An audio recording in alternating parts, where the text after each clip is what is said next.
With all of that introduction, I should tell you, and I should tell the audience too, before you think that I'm in biology or chemistry, background is actually physics and technology. And that was before I was swept away into business. So I've spent my whole life in business, but in many different parts of business. I must say, I think right now, the pharmaceutical industry is perhaps one of the most exciting industries to be in. And I'll be speaking about that for the next 15 minutes and put it into a context of what else goes on around us. It's not only biology and chemistry, it's a lot to do with how the world is developing around us and how we can actually use technology in a quite different way to enhance patients' real experience over a long period of time through their disease. We decided, I came in 2012 when we were a basically $25 billion company on our way to become an $11 billion company because of patent expirations. And we were able to stop that progression, come back up towards 2025 again. And we were actually, in the past year, we have been the quickest growing large pharma company. So quite a remarkable turnaround. Much of that was because I did something which we think is important in terms of creating boards and having boards do things. We usually say strategy. They should be doing governance, and they should be doing talent management. In our case, we went and recruited Pascal Soriot from Roche, and he and his team have really turned AstraZeneca into a machine of innovation rather than only a drug company. And I'll be talking a little on that, and then I think I'll try to explain also a little how we think how that looks going forward. Couple of points here. The ambassador, I think we usually say about 8,000 employees in the UK, about 7,000 or sometimes even 8,000 in Sweden. So very similarly sized on each side of the channel. Strategic R&D Center in Cambridge, very big commitment. I'll be speaking a little about that to the UK. And then similarly structured with a large Gothenburg site in Sweden. Manufacturing, importantly in Macclesfield, we are exporting 5 billion, I think was the term we used today, 5 billion pounds of value every year from the UK. You can imagine that when we think about a hard Brexit and all the consequences of that, we get a little worried. But likewise, you can say manufacturing in Södertälje is similar in size, and actually our biggest facility in as making medicines. This is really what has changed the whole situation. We've been able to introduce 10 new medical entities over this period of time. And we've done that over 3 therapeutic areas. We were, as you can imagine, when we came in, we also had respiratory and infectious disease. And we decided that we need to concentrate, not necessarily because we wanted to, but because we had to. This is what happens in large organizations. We would have loved to continue to do also infectious disease and urology, but we couldn't afford it.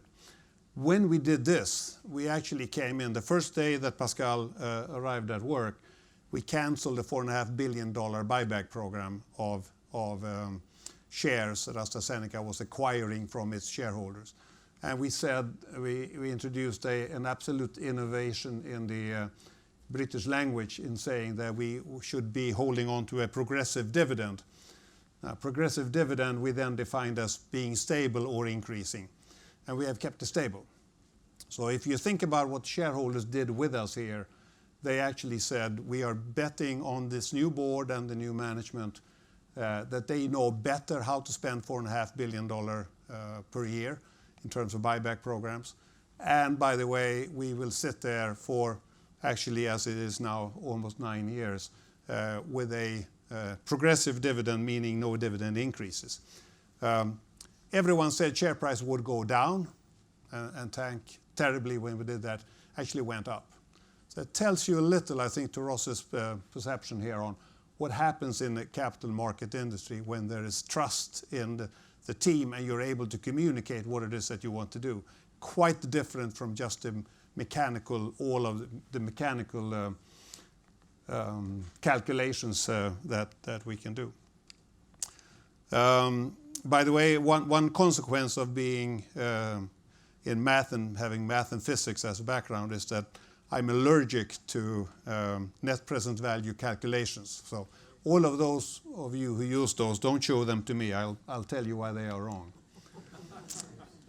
What did we do? At this level, this looks like a fairly simple picture. It says we should do the right target, we should do the right tissue, we should find the right safety profile, we should define it early, and we should find the right patients.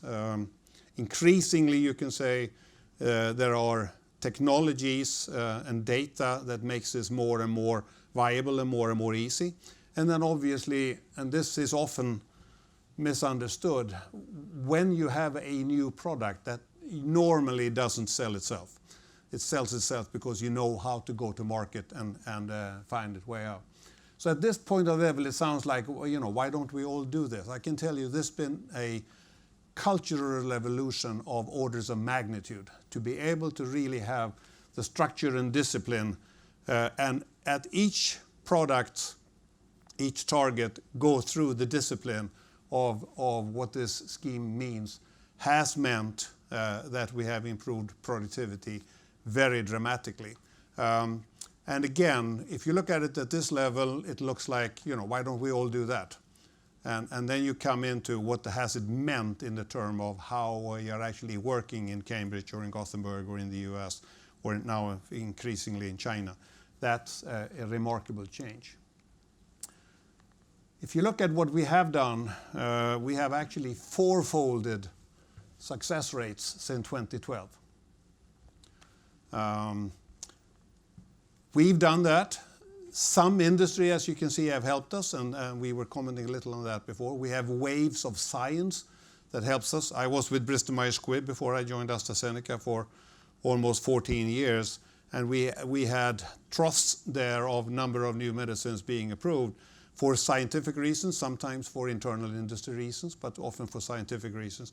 Now we have science with us here. We have good understanding of what happens at cell levels, good understanding of what happens at immune system levels, even though it is difficult, like Ross was saying. And we have good understanding of what happens at genetics and genetic levels. Now, when you do that, you can say we have greater opportunities to go through preclinical phases and overall. But you can see we are actually beating the industry here. With a good factor too. So something that Pascal and his team should be really happy with. And by the way, if you're interested in this, there's a good paper there that Manny Pangalos and his people was writing on how best to go through all of that and what has it really meant. But I can tell you a cultural revolution of order of magnitude. Cambridge. We are right in the middle of a cluster here, and you see the different Wellcome Genome Campus there, big hospitals, Cancer Research Center, University of Cambridge. Decided to move here and concentrate all of our R&D into Cambridge. And we did that, of course, with the mindset that we felt that this was the place in the UK where you should be investing and moving everything together. It's an amazing commitment to the UK in terms of scientific community. And we're spending about 10 billion Swedish crowns here on that whole center. Now, I was involved in discussion yesterday. I think had we known about Brexit at this time, I'm not sure that we would have made the investment. Not so that I would have said we wouldn't have or would have made it any place else. I think Cambridge and the UK is still very attractive grounds for R&D. But we probably would have just hesitated and said, let's leave a little where we are and then push that decision forward. And I think that's exactly the type of behaviors that has been the greatest negative effect of all of the Brexit uncertainty. Not that things are not really being done or being moved out or things like that. But the easiest decision in any board to take is to say, let's wait till next time we meet. And that's exactly the problem.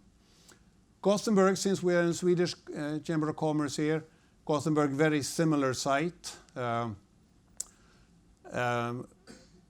One element of what I think we can say, you see this BioVenture hub there. When we say we changed all of our internal workings, one of the biggest changes that we made was to actually look to the outside and be much, much more open to academia and small and medium-sized companies when it came to our own R&D. Even such a way that you can say in 2012, we probably spent upwards of 85-90% of our own internal resources internally. Now, if you look at what we have been doing, and I add then transactions, that where we have bought into companies and other structures, then you can say we are probably at 50%.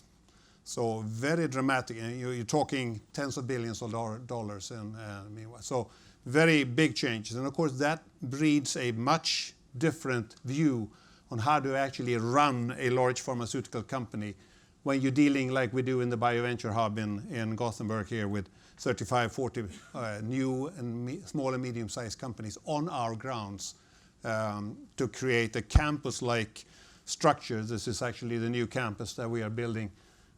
Much of the same thoughts that we have done in Cambridge, in trying to build a campus open atmosphere and try to get as much of outside inspiration as is ever possible into our own facilities.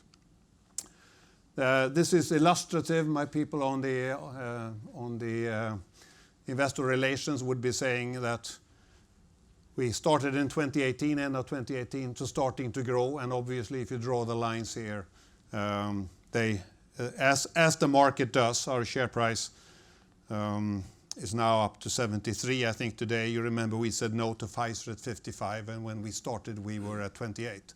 So it's been a remarkable trip, and which has much been rewarded by, I should say, a very long-term oriented and positive financial market. So you will not hear me talk about the short-termism of capital markets when it comes to these types of industries. And by the way, they are very well researched, and you meet a lot of very, very good people who actually do the analysis of these companies. This is quite interesting because as we have just said, and the world changed us, we opened up, we defined a much better structure in how we could make advances. But the world around us is changing very rapidly, and each of these headlines could probably justify 5 or 10 minutes speech. Science advances, we spoke a little about that with biology, new modalities. You'll hear more about that, I think, later today. China is important. China is or expanding patient populations. The Communist Party in China says that the only way to get a legitimacy for a one Communist Party country is to provide good medical medicine to our citizens. When they do that, then markets grow very rapidly in such a way that China is just on the edge of being just as big in our sales as is the US. You remember US was always the crown jewel of any large pharmaceutical company. China is now just at the edge of coming in there. And that's true not only in China, it is true in India, it is true in Indonesia, etc. Patients are becoming much better at finding out what's wrong with them and how they actually work, and they are much more digitally savvy, so they can use that. And then we have here a very interesting aspect of digital data NII, where we will be able to sort out making new medicines, new indications of medicines, using data rather than only clinical trials. We are trying to be, we obviously have been part of this. We are trying to be patient-centric in a broader aspect of what we are doing.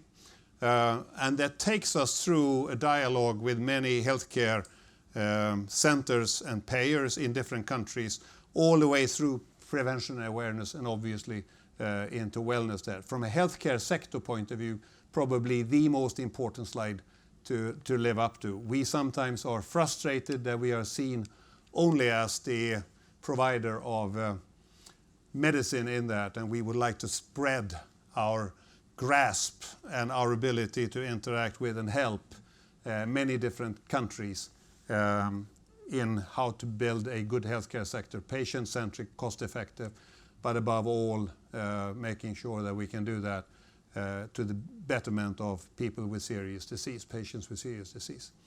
I often get the question on whether I think the UK is going to continue to be a place to do good research.